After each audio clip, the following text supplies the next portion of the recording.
मध्य प्रदेश के बैतूल में जिला मुख्यालय पर जिला भाजपा कार्यालय में केंद्रीय बजट को लेकर पत्रकार वार्ता का आयोजन किया गया, जिसमें जिले के प्रभारी मंत्री नरेंद्र शिवाजी पटेल ने इस बजट पर विस्तृत चर्चा पत्रकारों से की। वहीं इस पत्रकार वार्ता में केंद्रीय बजट से पूर्व ही जागरूक पत्रकारों ने प्रभारी मंत्री पर जल जमीन पर बन रही एमरॉल्ड को लेकर सवाल दागने शुरू कर दिए, जिसके बाद प्रभारी मंत्री ने कहा कि अभी केंद्रीय बजट पर बात कर लेते हैं, इसके बाद आपके सभी सवालों का जवाब आपके बीच आकर देंगे। और बजट का मुद्दा खत्म होते ही जिला मुख्यालय के वरिष्ठ पत्रकारों ने फिर से जेल जमीन पर बन रही एमरॉल्ड हेरिटेज को लेकर लगातार उठ रहे मामलों को लेकर प्रभारी मंत्री पर सवाल दागने शुरू किए, जिसके बाद पत्रकारों ने प्रभारी मंत्री से कहा कि जेल जमीन का मुद्दा जनहित में है और ऐसे मुद्दे उठाने वालों को एमरॉल्ड वाले नोटिस देकर पत्रकारों को डराने और धमकाने का काम कर रहे हैं ताकि इस मामले को दबा दिया जाए। वहीं जेल जमीन पर हुई जांच के संबंध में भी पत्रकारों ने जिला कलेक्टर की जांच पर और कलेक्टर की कार्यप्रणाली पर सवाल उठा दिए, जिसके बाद प्रभारी मंत्री ने इस जेल प्रोजेक्ट के मामले में पुनः संपूर्ण जांच करवाने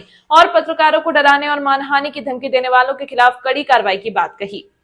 अब यह सवाल एक यह भी उठ रहा है कि इसके पूर्व में भी प्रभारी मंत्री ने मीडिया को निष्पक्ष जांच का आश्वासन दिया था, पर जांच सिर्फ खानापूर्ति के लिए ही थी। असल में जांच में एमरॉल्ड को क्लीन चिट देकर साफ बचा लिया गया और आज फिर प्रभारी मंत्री ने एक बार और निष्पक्ष जांच की बात कही है। अब देखना यह होगा इस पूरे मामले में कब निष्पक्ष जांच होगी या फिर इसी तरह दलालों का मान रखने के लिए मामले को फाइलों में दफन कर दिया जाएगा। भाई साहब, जिस प्रकार जेल जमीन को लेकर इतने विवाद सामने आ रहे हैं, क्या लग रहा है किस तरह की अनियमितताएं इस मामले में हुई है? पूरा जेल प्रोजेक्ट नियम, कानून और प्रक्रिया के खिलाफ है।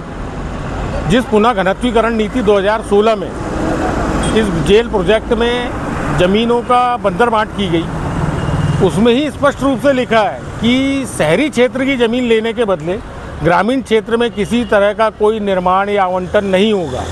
लेकिन यहाँ पर क्या किया गया, बैतूल नगर पालिका क्षेत्र में नजूल की ज़मीन गांधी वार्ड की 5.5 एकड़ ज़मीन ले ली गई। उसके बदले में ग्राम पंचायत कढ़ाई में जेल निर्माण किया जा रहा है। ये अपने आप में नियमों के विपरीत है। जिस नजूल निर्वर्तन नियम 2018। जी भाई साहब, क्या शुभ नाम है आपका? आशीष शर्मा। शर्मा जी, जेल प्रोजेक्ट को लेकर परिषद सम्मेलन में भी कुछ हंगामा हुआ था, क्या लग रहा है इसको देखकर? एमरॉल्ड हेरिटेज को लेकर जो कॉलोनी विकास की अनुज्ञा दी है, तो उसको लेकर कुछ पार्षदों और अध्यक्षों द्वारा सम्मेलन में आपत्ति ली गई थी, परंतु सीएमओ साहब की चालाकी से उसको जो उसकी जांच है उसको कहीं और मोड़ दी गई है। कलेक्टर साहब के द्वारा जांच करवाई जाने का बोला गया, परंतु कलेक्टर साहब ने तो खुद ही उसमें अनुज्ञा दी है एमरॉल्ड हेरिटेज को, तो फिर वो कैसे इसमें जांच कर सकते हैं? क्या लग रहा है, क्या होना चाहिए इस पूरे मामले में, किसके द्वारा इसकी जांच होनी चाहिए? भाई साहब, क्या नाम है आपका? मेरा नाम है विशाल भौरा से। कहाँ के रहने वाले? मैं यहीं बैतूल का निवासी हूँ। जेल मामले को लेकर लगातार विवादित मामले सामने आ रहे हैं, मीडिया में खबरें उठ रही हैं, क्या लग रहा है कि किस तरह से ये मामला है और क्या जानकारी आपको अब तक मिली है? जेल घोटाला पूरा घोटाला ही है। वो ज़िले में जेल पहले नगर में थी, अब ग्रामीण क्षेत्र में हो गई। और अभी क्या है कि एमरॉल्ड एक कंपनी है, वो यहाँ पर कुछ बना रही है, उसको ज़मीन दे दी, शायद 5 एकड़ भूमि है जो एमरॉल्ड कंपनी को दी है, जो कि नियमों के विरुद्ध है। जबकि वो जेल की ज़मीन थी तो ज़िले के उपयोग में आना था, वो बाहर की कंपनी को देकर जो है मतलब ज़िले को हानि पहुंचाई गई है। कहीं ना कहीं निजीकरण का एक निजीकरण का है, इसमें सब अधिकारियों की मिलीभगत लग रही है। आइडेंटिफिकेशन में उसको ज़मीन दी गई। अब आपको भी मालूम उसकी ज़मीन की कितनी कीमत है और कितने में दी गई।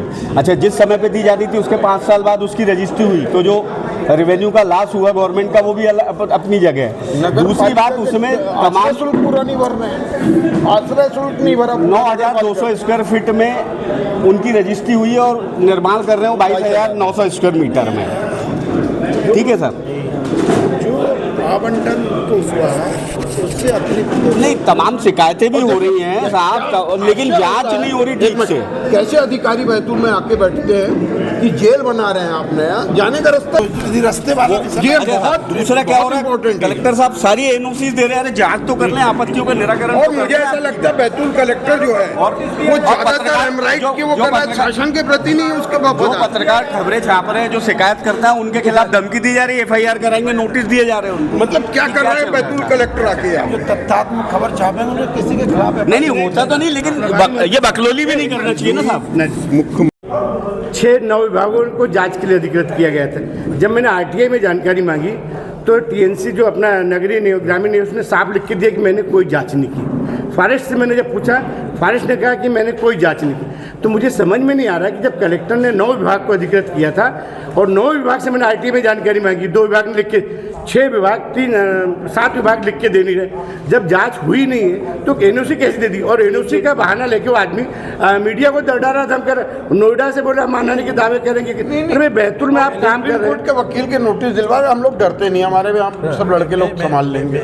मेरा एक निवेदन है, पहली बात तो ये कि कोई भी किसी को डराना धमकाने का काम नरेंद्र मोदी जी और डॉक्टर मोहन यादव जी के सरकार में ना करे, ये मैं उनको भी आप लोगों के माध्यम से ही सतर्क कर रहा हूँ।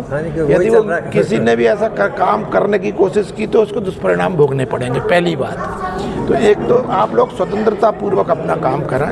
मेरा कहना 9 विभाग ने जब एनओसी नहीं दी है, दूसरा मैं आपके विभाग कह रहा हूँ, दूसरा जो विषय आप लोगों ने कहे हैं उसको मैं एक बार और जांच करा लूँ, स्वयं जांच करा लूँ। हमारा केवल इतना निवेदन है कि हेमंत भैया उस चीज का विरोध कर चुके, उसके बाद वो सब तमाम चीजें आगे क्यों बढ़ हम लोग नॉलेज में लाए, आज तक कुछ नहीं दिया क्यों दरकिनार किया जा रहा है? उनसे पूछा जाए, किया तो मैं जाए। माननीय प्रदेश अध्यक्ष जी चर्चा कर और नगर पालिका प्रस्ताव भी पास कर चुकी कि हमको जमीन दे दी जाए। नगर पालिका ने मांगी है साहब वो जमीन, उसको ओवरलैप करके, उसको साइडलाइन करके प्राइवेट कंपनी सड़कों पे बाजार लग रहा है, पार्किंग की सुविधा नहीं है। मालूम है ये एमराइट वाले कौन है? और पटेल कांग्रेस के पूरे